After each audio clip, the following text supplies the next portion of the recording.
Once upon a time, in the rich kingdom of Eldoria, Queen Seraphina ruled with grace and wisdom. Her beauty was renowned far and wide, but her heart had remained untouched since the passing of her beloved husband, King Alaric. The queen's daughter, Princess Isolde, was the jewel of the court, youthful, spirited, and adored by all. Yet unbeknownst to her mother, Isolde harboured a secret affection for one of the palace guards, a young man named Cedric. Cedric was no ordinary guard. He was tall and handsome, with piercing green eyes and a quiet strength that commanded respect. His loyalty to the crown was unwavering, and his kindness had won the hearts of many in the castle. Princess Isolde had often stolen glances at him during her walks in the gardens, her heart fluttering each time their eyes met.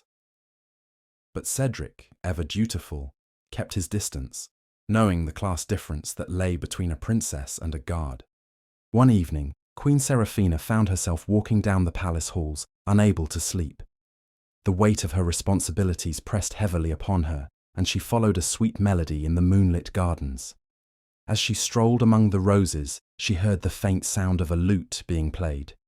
Curious, she followed the melody and found Sir Cedric seated on a stone bench, his fingers skillfully plucking the strings. The queen paused, captivated by the haunting beauty of the music. Cedric looked up, surprised, and immediately rose to his feet, bowing deeply. "Your Majesty, forgive me. I did not mean to disturb you." Seraphina smiled softly. "There is nothing to forgive, Sir Cedric. Your music is enchanting. Please continue." Hesitantly, Cedric resumed playing, and the queen sat beside him, closing her eyes as the melody washed over her. For the first time in years, she felt a sense of peace. As the night wore on, they spoke of many things, of duty, of loss, and of the quiet joys that life still offered. Seraphina found herself drawn to Cedric's gentle nature and the depth of his thoughts, while Cedric, in turn, was moved by the queen's vulnerability and strength. Without them knowing, Princess Isolde was also having a walk through the gardens that night, her thoughts consumed by Cedric. When she saw her mother sitting beside him, their heads close in conversation, a pang of jealousy shot through her. She retreated to her chambers, her heart heavy with confusion and hurt. In the weeks that followed, Queen Seraphina and Sir Cedric's encounters became more frequent. They shared stolen moments in the gardens, their bond deepening with each passing day. The queen, long resigned to a life of solitude, found herself falling in love with the guard who had brought light back into her world. Cedric, though torn by the impropriety of his feelings, could not deny the connection he felt with her. Princess Isolde, meanwhile, grew increasingly distant. She could not understand why Cedric seemed to avoid her, nor why her mother's eyes sparkled with a joy she had not seen in years. One fateful evening, unable to bear the weight of her emotions, Isolde confronted Cedric in the stables. "Why do you avoid me, Sir Cedric?" she demanded, her voice trembling. "Have I done something to offend you?" Cedric's heart ached at the pain in her eyes. "Princess, you have done nothing wrong. It is I who am at fault. My feelings, they are complicated." "Complicated?" Isolde echoed, her voice breaking. "Do you not care for me at all?" Cedric hesitated, torn between his duty and his heart. "I care for you deeply, Princess, but my heart, it belongs to another." Isolde's world shattered. "Who?" she whispered, though deep down she already knew the answer.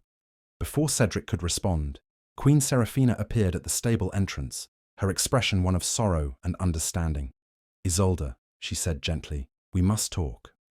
The three of them stood in silence, the weight of their unspoken emotions hanging heavy in the air. Seraphina reached out to her daughter, her voice filled with compassion.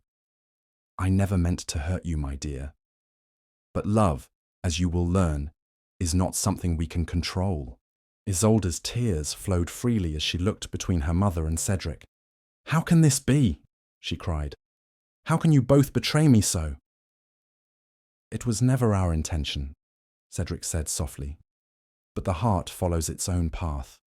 In the days that followed, the palace was filled with tension. Isolde avoided both her mother and Cedric. her heart torn between love and betrayal.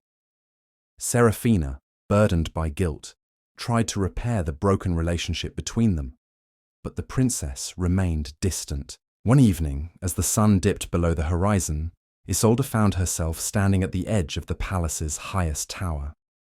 The wind tugged at her hair as she gazed out over the kingdom, her thoughts a whirlwind of emotions. She felt a presence behind her and turned to see Cedric approaching, his expression filled with concern. "Isolde," he said gently, "please, come away from the edge." "Why should I?" she replied, her voice bitter.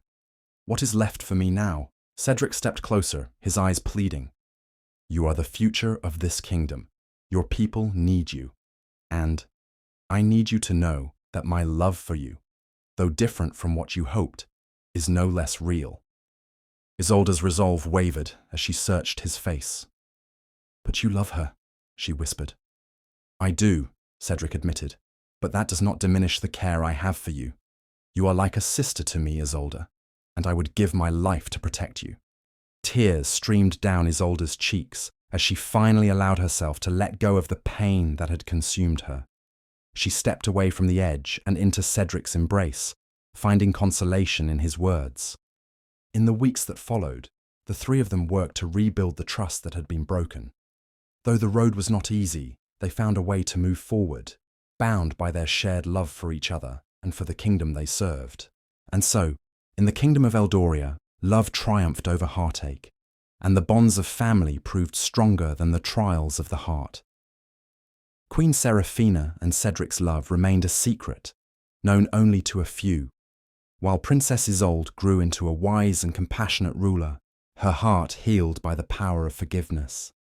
And they all lived, not happily ever after, but with the quiet understanding that love, in all its forms, is both a blessing and a challenge, one worth embracing no matter the cost.